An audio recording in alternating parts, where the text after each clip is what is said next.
Aujourd'hui, on est à l'ère de la post-création.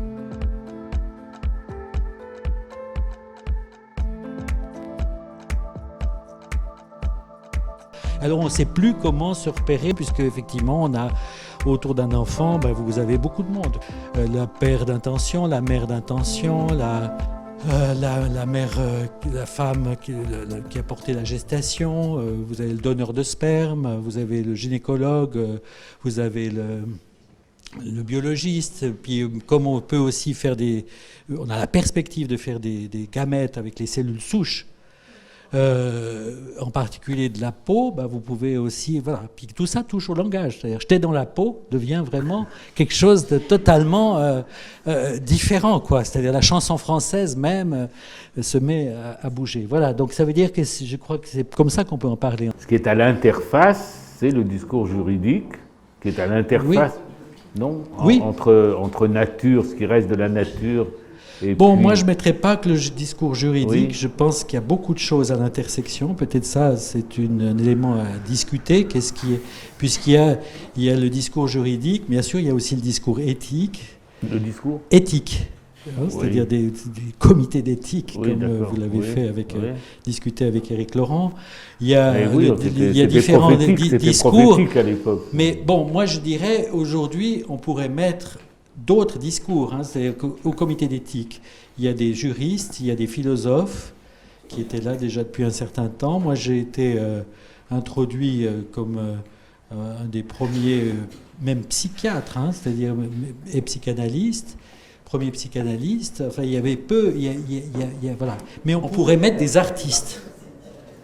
Oui, c'est-à-dire qu'au fond... Des artistes. Oui, parce que je pense qu'aujourd'hui, par rapport à ces objets incongrus, produits par les technologies, ce monde inventé, ces bio-objets, comme certains théoriciens anthropologiques le disent, donc les bio-objets sont des objets irreprésentables, c'est-à-dire que c'est des choses que personne ne se représente ce que c'est. C'est-à-dire qu'il y a une difficulté, au fond, ce que moi j'appelle une butée logique. Enfin, c'est pas moi, c'est Lacan, mais je trouve que cette expression butée logique de ce qui s'énonce comme impossible, butée logique, je comprends comme du logos, oui, c'est-à-dire qu'elle est logique parce que le logos ne suffit pas. Même le biologiste avec lequel je collaborais un temps disait, mais le moment même de la procréation est insaisissable. Moi, je le fais dans l'ICSI, je le fais visualiser, et en fait, je n'arrive pas à me représenter ce qui se présente sous mes yeux. Et c'est vrai que beaucoup d'artistes aujourd'hui livrent des représentations de l'irreprésentable. Et de manière très, très étonnante, dont une jeune artiste qui s'appelle Prune Nourri. J'ai fait un livre avec elle, de commentaires sur son œuvre, qui est paru à Actes Sud tout juste maintenant. Ah oui. Et, comment l'appelez-vous? Serendipity. Serendipity. Oui. L'artiste Prune Nourri. Et ça s'appelle Serendipity? Le livre s'appelle Serendipity. Ah, vous avez repris le mot pur et simple. C'est-à-dire que la rencontre, si vous voulez, quand on trouve autre chose que ce qu'on cherche, la serendipity. Oui. Et je pense que les technologies qui opèrent sur le monde produisent des objets inédits qu'on n'imaginait pas, quoi. Et des liens sociaux, des réinventions des liens qu'on n'imaginait pas du tout. D'où il y a ce côté contingence à la place de la maîtrise. C'est-à-dire ça part d'une maîtrise technologique de pouvoir fabriquer du vivant, et en fait surgit des situations Qu'est-ce qu'on s'amuse dans la biologie? Je veux dire, alors qu'on voit que, par exemple, dans la physique, ils sont tous déprimés, donc, à Genève, autour du collisionneur de hadrons. Oui. Parce que là, rien ne se passe. En même temps qu'on a le sentiment qu'à travers cette dénaturation, l'espèce humaine va vers son concept, enfin va vers sa plus grande vérité. Sa plus grande vérité n'est pas dans l'ordre ancien, hérité de la nature, mais au contraire dans la transformation active de se donner. Alors que ce soit dingue, qu'on ait du mal à suivre, qu'il y ait des abus, etc. Mais bien entendu, il n'empêche qu'on a le sens. Enfin, du point de vue hegelien, la chose va vers réalise de plus en plus son concept. Alors qu'il me semble qu'il y a un pari pour la psychanalyse, une nécessité de penser ce futur, d'où l'idée d'observatoire du futur.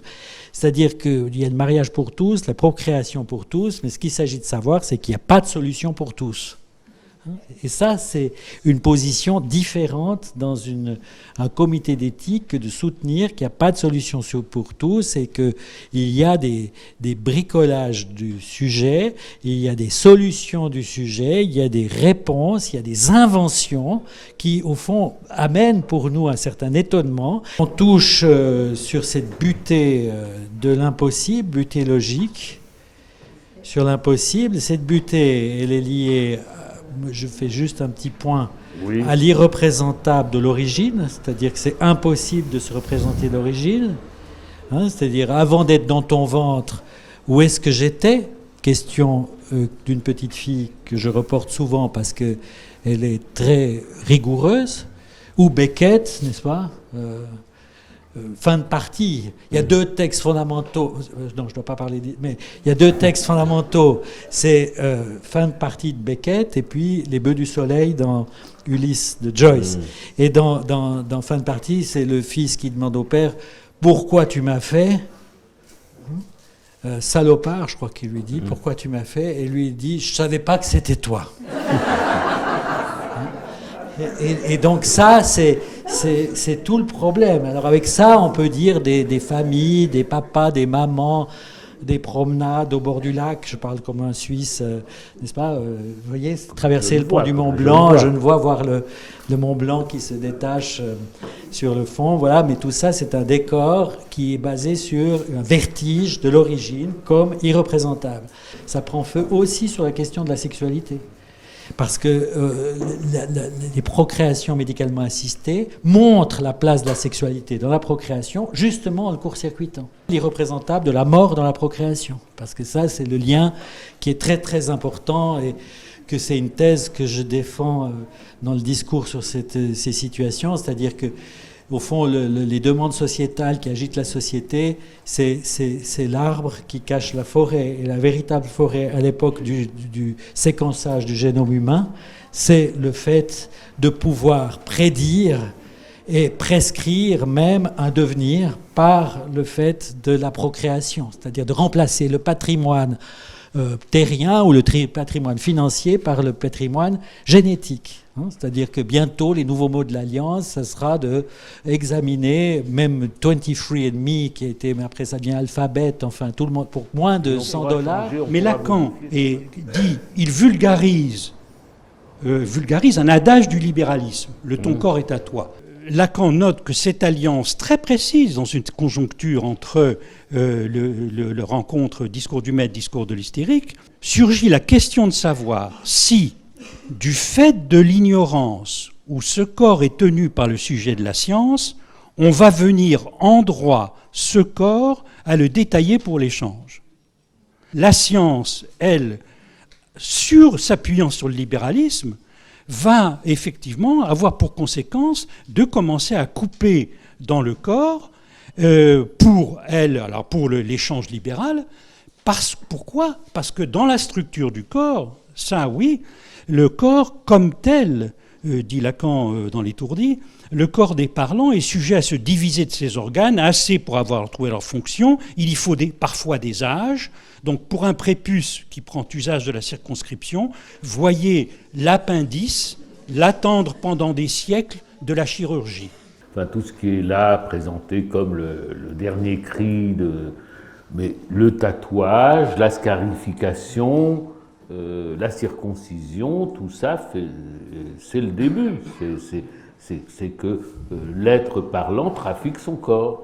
Dans la plus ancienne Antiquité, on a ce traficotage de l'être humain sur son corps. C'est une chose Et ça fait l'histoire partie du génie de l'espèce. L'extension des droits de la PMA, le risque politique que ça pose, c'est de réduire cela à une extension des droits du communautarisme. Il faut prendre ça par un bien commun. La question de la GPA. Le corps humain risque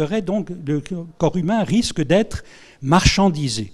La position de Macron était, je le cite, dans son programme, le président Macron dit qu'il voulait lancer une initiative internationale afin de s'attaquer au problème de la GPA très peu payée et subie. Si on veut éviter que ça devienne justement un niveau massifiant, des identifications massifiantes, il est crucial que l'enfant puisse avoir accès aux droits et qui racontera les circonstances de sa venue au monde. Ce qui veut dire que les lois puissent à l'occasion s'opposer au contrat. Pour le coup, il faudrait parce qu'il y a déjà des contrats qui sont signés aux États-Unis sur lesquels il est explicitement mentionné que l'enfant ne saura pas qui est la mère. Et c'est explicitement posé. Et alors au niveau de la GPA, on voit que des gens comme Agazinski, par exemple, qui est tout à fait contre, avec le CORP, son syndicat s'appelle le CORP, elle dit « La dualité des sexes caractérise les êtres vivants en général, tout comme la naissance, la croissance, le vieillissement et la mort. C'est les rôles des individus dans la génération-reproduction qui fondent la distinction entre les deux sexes. » C'est-à-dire qu'on voit que derrière toutes ces positions anti, il y a quand même l'idée, il y a du rapport sexuel. C'est-à-dire, vraiment, c'est des gens qui sont un peu cramponnés à ça. Et alors évidemment, l'autre position, c'est Elisabeth Badinter qui dit « Je ne vois pas pourquoi on dirait à une femme adulte qui décide de porter un enfant pour quelqu'un d'autre, « Madame, taisez-vous, c'est mal ». Il y a beaucoup de GPA qui se passent à l'intérieur du même milieu. Par exemple, dans le milieu gay et lesbien, il y a des porteuses volontaires et parfois altruistes. Alors après, évidemment, ça pose des problèmes, parce que le problème intéressant que soulevait Éric Laurent, qui est d'ailleurs dans le rapport de Terry, c'est de dire, au fond, il faut lever l'anonymat. Mais si vous levez l'anonymat, la question va être que les enfants, exactement comme dans Beckett, vont dire, salopard, pourquoi tu m'as fait comme ça? Puisque chacun sait que le père, par exemple, est celui qui vous a mal foutu. Même s'il n'y a absolument pour rien que vous apercevez même que ce n'est pas votre vrai père. Mais c'est celui qui vous a mal foutu, et donc vous allez lui faire un procès. Les donneurs de gamètes sont très inquiets que celui qui est le receveur, enfin, ou plutôt le produit du receveur de la gamète, se retourne contre eux. Alors on est en train d'élaborer un tas d'institutions sociales, sociétales, pour négocier entre le donneur et l'enfant qui a reçu les gamètes. Alors après, les mères porteuses s'aperçoivent aussi qu'une partie des cellules des enfants qu'elles ont portés circulent dans leur corps toute leur vie. C'est-à-dire quand vous avez eu un enfant, vous avez été enceinte d'un enfant, les cellules se mélangent et vous avez des cellules de l'enfant qui se promènent toute votre vie. Alors est-ce que ces cellules ne pourraient pas parfois être cancérigènes ? Est-ce qu'il y a des mélanges épigénétiques entre les ADN de la mère et les ADN de l'enfant? La même chose pour les enfants. C'est une mère porteuse, est-ce qu'elle ne transmet pas à l'enfant une partie de ses cellules? Eh bien oui. Et elle modifie de façon... Mais c'est ce que Lacan disait, 3 petits points ou pire. C'est-à-dire, on est habitué au père, on connaît l'ordre du père, on va changer ça, peut-être pour le pire. En tout cas, le pire n'est pas toujours sûr, mais il n'y a pas d'assurance.